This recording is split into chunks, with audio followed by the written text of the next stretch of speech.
Alhamdulillah. Alhamdulillah Rabbil Alameen. Assalamu alaikum. Peace, everyone.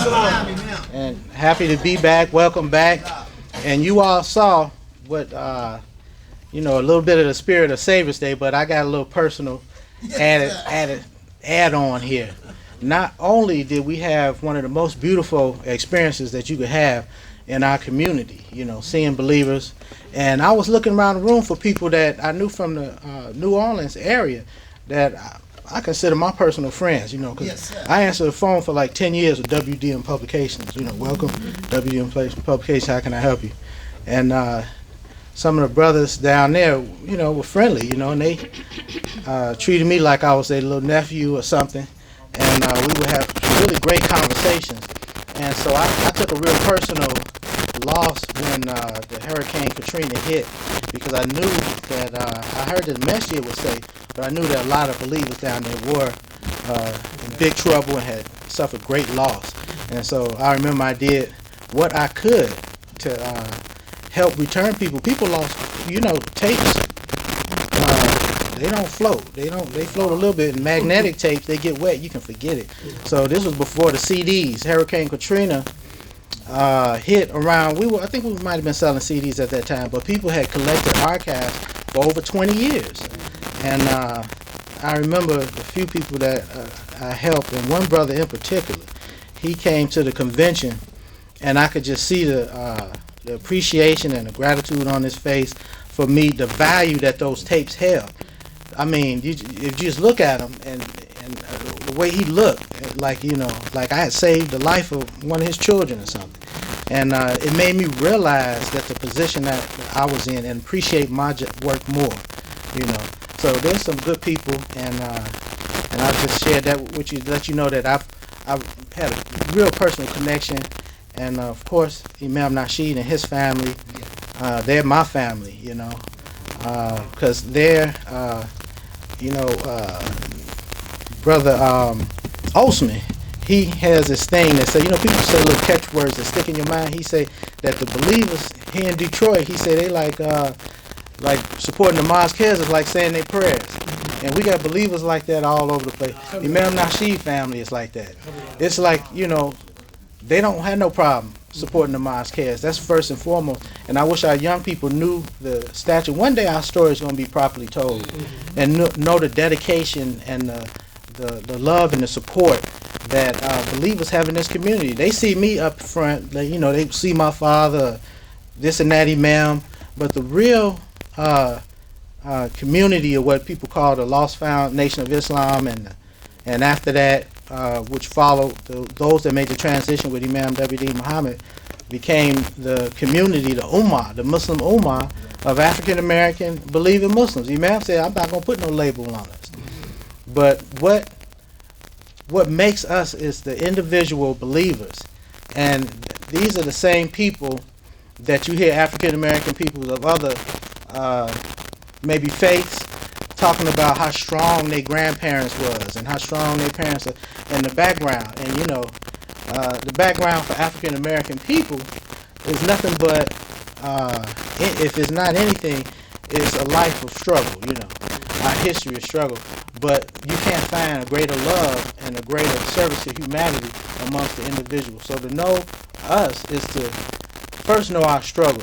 I told myself I wasn't gonna get up here and preach, but I want to share just one little thing with you. It's a view, because once if you just reading down a list of things that this might be your little set of things that you go by.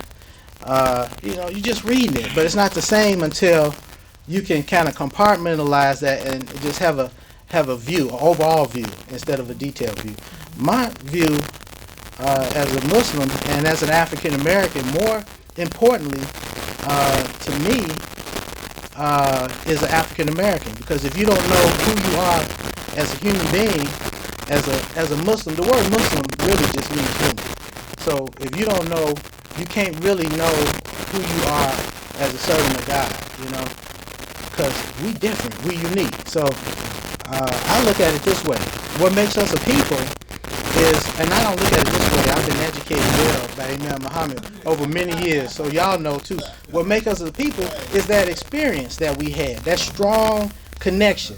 And we didn't walk on the plantations in the South, or wasn't sold all over the world for our physical labor, for our free labor to make other people wealthy with no promise of any type of redemption for our life sacrifice.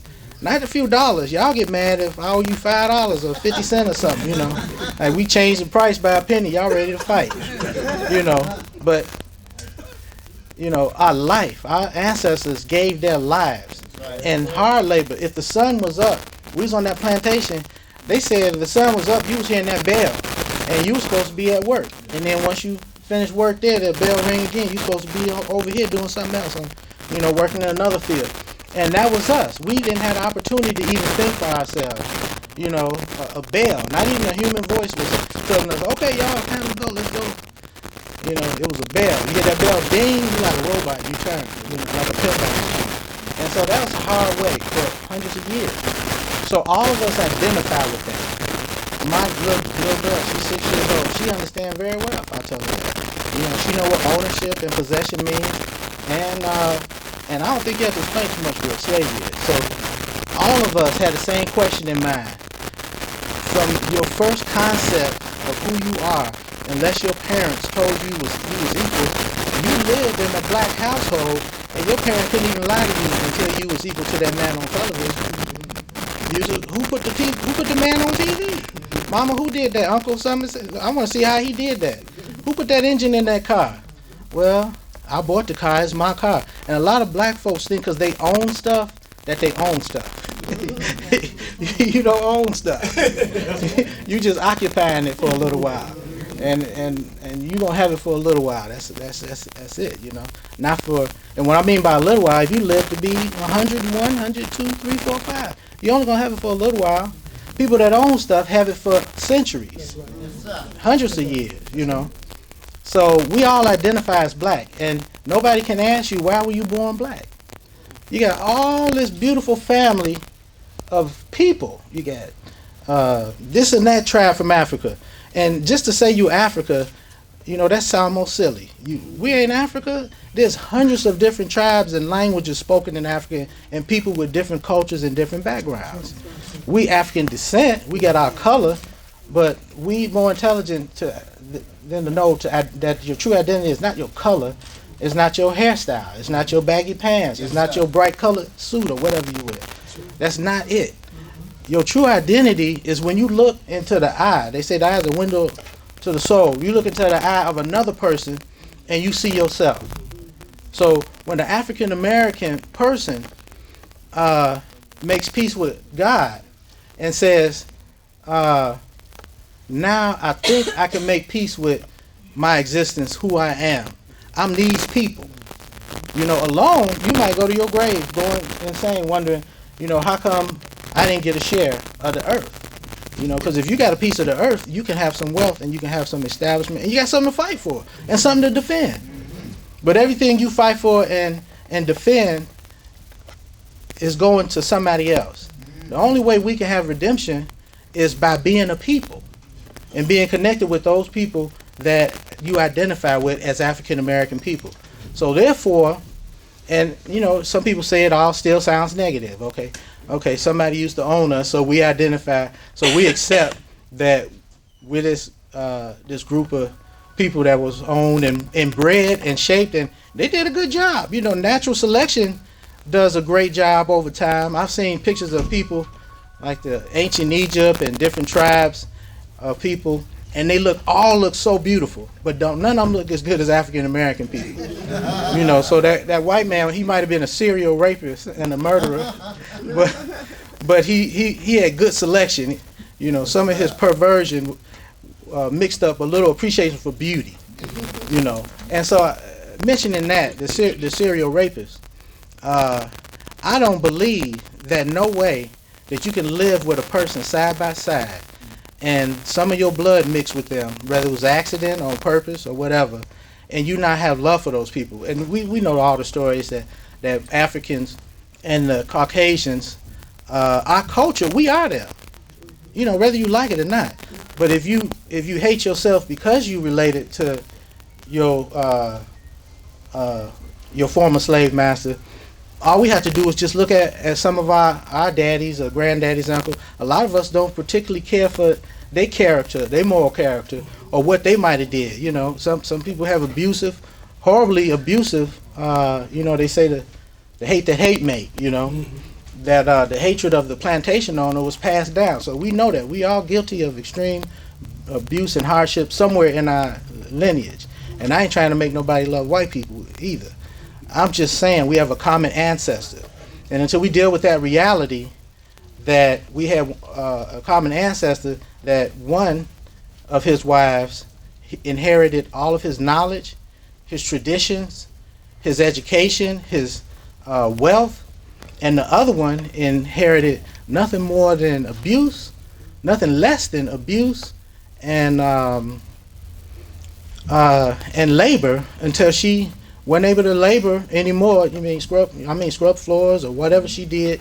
Most of it was manual labor, but I heard some of them were even educators. They helped with the children and fed them too. So skilled jobs, I would say even more than labor, because today you can't find a lot of African American people working on skilled jobs. So we can't knock the slave for what they did. A lot of them were skilled labor and skilled jobs that they would have degrees and be professional people in society today. And they passed on their skills on the plantation through generations. They just didn't profit from it. So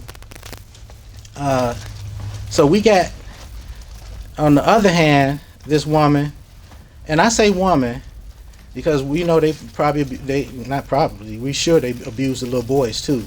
And most of the men, I don't know about the details in the history, but I heard it was a common practice, just the way they do the common bulls. They castrate most of them because they don't need all the bulls mating, because it's a bunch of fighting and confusion.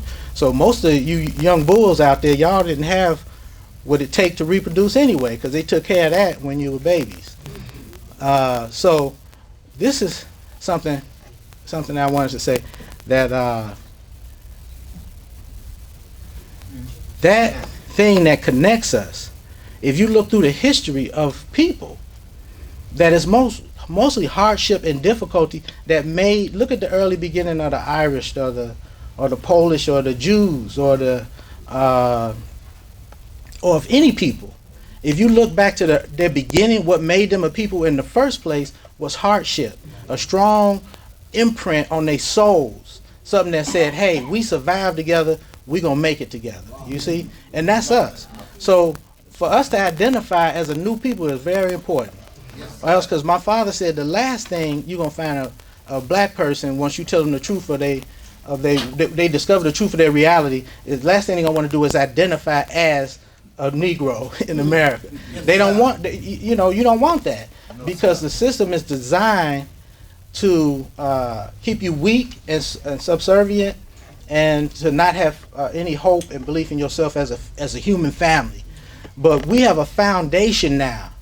We've been redeemed. Something miraculous has happened to people, and we need to spread that word and let people know that what happened to us was unlike any slavery on the planet Earth. Favor on them don't have no history of that. You can't find it in the Bible. They'd have to write a new chapter. They have to rewrite the whole Bible to find a people that was abused the way we were abused.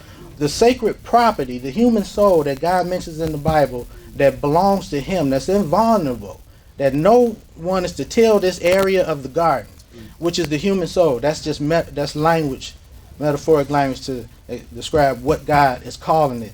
It's the human soul is a garden for Him that only He can mess with, not the puppy trainer or whatever who want to make the cutest puppy with the long hair or whatever. And that's what happened to us.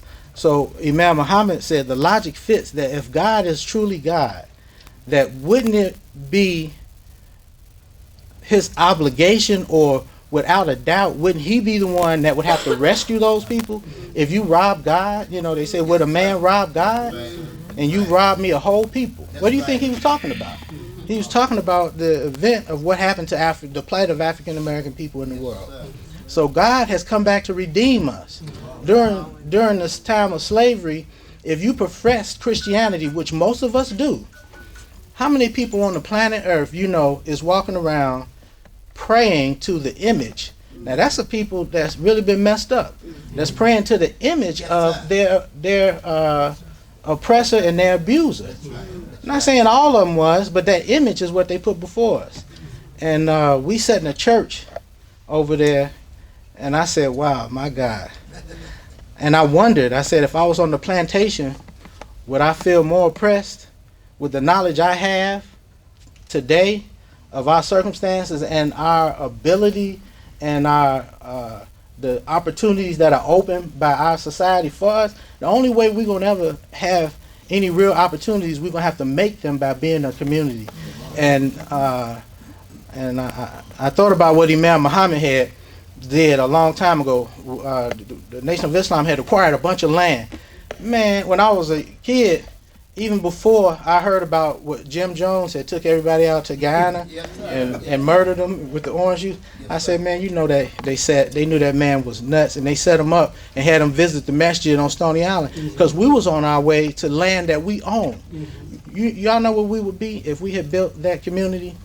Now we can hardly find a contractor building houses in some of these subdivisions in our suburbs and getting contractor jobs. But if we had went to Elijahville and built like Imam wanted us to do and farm and raise, he said we don't have nothing, but we didn't have his vision back then. But his vision was for us to start from the ground like everybody else because we were a new people. I wish he was telling us we're a new people back then because we might have got it, but Allah knows best. But then Jim Jones came, and I said, you couldn't pay nobody to go on no plantation environment again. They'd be scared to drink anything, at least, unless it was clean water. Probably not even water. But they blew that out the water. But that's been our story. So that's a powerful sign that sometimes the greatest accomplishments that people make and the greatest benefits that make is the ones that you failed at several times. So we don't give up on each other like our ancestors, like our mothers, and our, that strong African American spirit that we all have in our families, and mostly our elderly ones. The young ones make me worry, but I remember when I was young, the parents used to worry about, look at us and used to worry about us and say, what the heck is the future going to look like with these people? But it can always get worse. So I have to remind myself, it's been getting worse, but it's only one way to go is up. So I don't like to speak in a negative tone, but I'm critical of things. This is what I do. And because you have to have somewhere to start to make a change. And I was thinking to myself, I was like, the biggest oppression, we ain't in chains, is the psychological oppression. Yes, sir. And we have to look at what we expose our minds to. And because everywhere you go, you can't say that, I'm a Muslim, so I have my own culture and my own religion, my own life and things. But everywhere you look has been touched by some man with his influence on creation and on society. You walk outside, even the sound in the air, the sound of you didn't build them expressways. You know what I'm saying? To be honest with you, not to sound chauvinist, everything that we do, we have done as a community and have done properly as a people. The sisters can do it. Because I remember they told me one day, I told you I think different. I told me one day, they said that Sister Claire Muhammad ran the nation when Honorable Elijah Muhammad was in prison. So I'm like, okay, and? So when did she burn the mosque down and lose all the money, and when did something horrible happen? She ran the nation and she handled her business. So we ain't doing nothing great. Men do stuff that's written down in history. Build highways and roads, knock mountains down, build skyscrapers, build a rocket ship and land on the moon. That's man stuff. Build the pyramids, reroute the lake, the ocean so that clean water, reroute a canal or something so clean water can run somewhere and, and save generations. Build a dam. To me, those are accomplishments, and every man in this room know it. Because that's why sometimes the women can't get our attention, because we off doing our own little thing. Men have to create. Men have to build, and men have to venture out and explore and discover things and accomplish things. And some men might even leave their own circumstances. They say, well, this Negro, I ain't never been able to hold him down, because he ain't satisfied. And the reason why he ain't satisfied is because he hasn't fulfilled himself as a man in life. And during the Nation of Islam time, a lot of us was really happy. I remember the faces. And y'all faces are still here. Some of y'all were so happy. They still exuding the great success and accomplishment of building a great nation. These brothers built a great nation with their hands, with their own hands. Masjids, schools, businesses, factories. New Africa. People think New Africa, Imam trying to bring something new. Imam ain't trying to bring something new. He's his son. And once the community of believers realized that Imam Mohammed didn't come to bring nothing new, they understand me a little better. A son don't want to do something that his father ain't never did, or he want to complement what his father did or finish what his father started. And that's all Imam Muhammad was doing, was trying to finish what his father started. And if we had supported him better, we'd be a lot better off. Praise be to Allah. But we still have the opportunity, because we still here. And I believe, like he believed, that Allah made us a new people all over again, so that we can get to the destiny that Allah intends for us. I'm gonna stop in 1 minute. Oh, I looked at those images, the psychological. I'm gonna go back to the psychological effect. Those images. When I was younger, I used to see women bending over in the field, pictures, a man with a plow behind an ox or something, and these are the slaves. And then every now and then you will see a picture of them looking all tired and worn out. They just standing in a group, like somebody told them to get together and take a picture. Maybe it was the master's birthday or something, I don't know. But a slave to me was labor and work that he's doing. And being black, you could be like, well, when I'm down and, I'm feeling worthless, then you identify most with your beginning. And then you say, well, if I ain't nothing, I'm a skilled labor, I'm a physical labor, I'm a former slave, I'm tough. They said we have slaves, they used to entertain themselves with bare knuckle fights. Like, yeah, I'll bare knuckle fight anybody, and I'll fight till I'm dead, to the last breath of me. So you could be a man. And then the only thing I didn't like, I hope they don't get mad at me, is those images of those little statues. I'm like, ain't none of them doing nothing. That's the only thing that bothered me. So I'm like, and they didn't have no, I understand why they didn't put eyes in the statues of the slaves. And it was on the news, I saw it on television. No eyes, because they don't want you to look at the eyes and identify with an individual personality, to let you know that we weren't free. We were slaves. Chattel slave, owned, and what we did was what our owner wanted us to do. We had no free will. None. Not even basic human freedom. Not as a human being. You couldn't marry or anything like that, or build anything on your own. Now you say, well, it's hard to do, but you can walk down the street and be free. You can't, but you couldn't do that then. So I was thinking of the psychological effect that it had on me personally. And then they had another group of images where some slaves had a revolt on that plantation. The truth is the truth. Give the truth. They should get the truth. And all of these heads were on sticks. I said, man, I don't want to look at that. I see enough murder on TV and on the news every night. But I went and looked, because it's a depiction of a factual thing. But I'm like, and then I looked and I saw these big iron kettles where they said they cut the sugar cane down and they boiled the sugar cane. And I remember how I like to, the hotter you get the barbecue, when you're trying to flame boil a nice thick ribeye, the hotter them flames are, and the more of a steam vacuum it creates around there, and it quickly cooks that steak without drying it out. I'll teach y'all with barbecue one day. But it's certain thing you have to do to have a well done steak. Don't no blood be running, nothing but clear juice running, and it's juicy as it can be.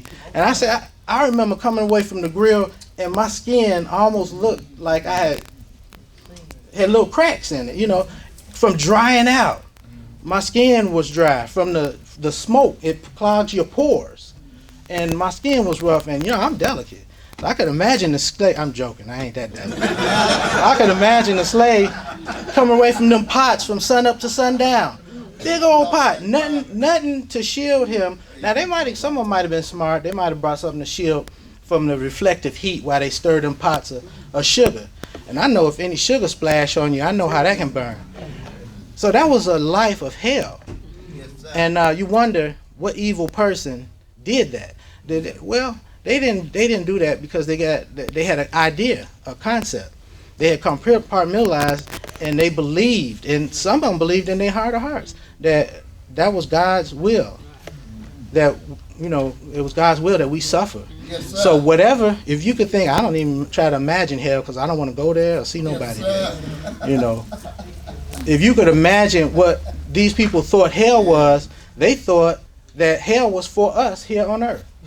So a lot of the cruelty that was done to us was because of a belief system. Now, I'm not going to ask people to change their belief system, do something, but we need some major reform and education done in that process. We're getting it done, and a lot of places people are being educated, and they get out of that habit of saying, "Oh, well, you shouldn't." Kids don't understand. Kids understand a whole lot more. It's what they don't know is what'll hurt them, not what they do know, because Allah put goodness in everybody, and that goodness will and truth. It's another thing I had, that if you want to fight injustice, the best tool, the best weapon to fight injustice is not who got the biggest or the most guns or who the bravest and the boldest, is who will stand by the truth. Look at all our great leaders. They power, Dr. Martin Luther King, Malcolm X, Honorable Elijah Muhammad, even in the midst of religious confusion and ideology and black supremacy and all of that, what carried them was the fact that they stood by the truth. And the truth defeated all their enemies. Yeah, so think about that. So when you find truth, you're supposed to stick with it, whether you had a knowledge or not, because the truth is the guidance from Allah that you're going to need to be successful in life. I'm taking up all Dawood's time, and I apologize. I hope you all will stay and appreciate it. Yep. But all praise due to Allah. Yeah, and I hope I could change some people's mind. I used to say, well, you can take it or leave it, but I hope y'all start thinking like me a little more, because I ain't getting no younger, because we got to influence these young people, the young ones amongst us, to stop throwing their resources away, because every dollar that you spend, you got to think, am I just spending this on vanity, or am I spending this for some good for the future? So it's not what you do for yourself, it's what you do for others. If the money that you earn and spend ain't helping your kids or your grandmother or somebody that's detached from you, you're not going to really get the true help of Allah, His blessings. Because His blessing, His mercy come from your sacrifices. So it's what you give determines how much Allah give back. I'm a witness. Because when I made a conscious effort, people do these things when you want something to happen, especially when you're young. I'm like, I want something to happen, and I don't have a college degree.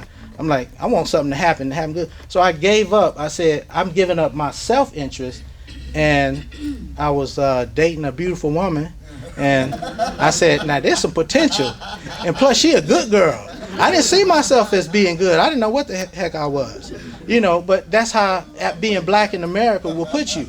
You could be an angel, and people will look at you like you dirt, and turn their nose. What you doing? Leave that alone. Get away from that. All rejection. So I said, well, she light-skinned. They don't reject her like they reject me. So if I had to make a call, I hand her the phone, because she could sound white too. Boy, my opinion was, she don't sound like that no more, but she used to sound like. And so I said, I got some leverage now. So I said, you know what? Like, if I see my community looking at me trying to make my life hell, because I deserve that somehow because of my dark skin, I said, I know what I could do. I could make her life heaven. And I said, ain't nobody gonna know what I'm up to. And that's what I did, and Allah blessed me for it. So alhamdulillah. Thank you. Yeah, I'm gonna end it at that, and especially for these young men out there. So, and my father, he hinted that to me. If you ain't doing nothing for yourself, try to do something for somebody else. If you don't have a woman, find some woman and help her, and You never know. She might change her mind about you if you do enough for her. Yeah. Alhamdulillah. Thank you.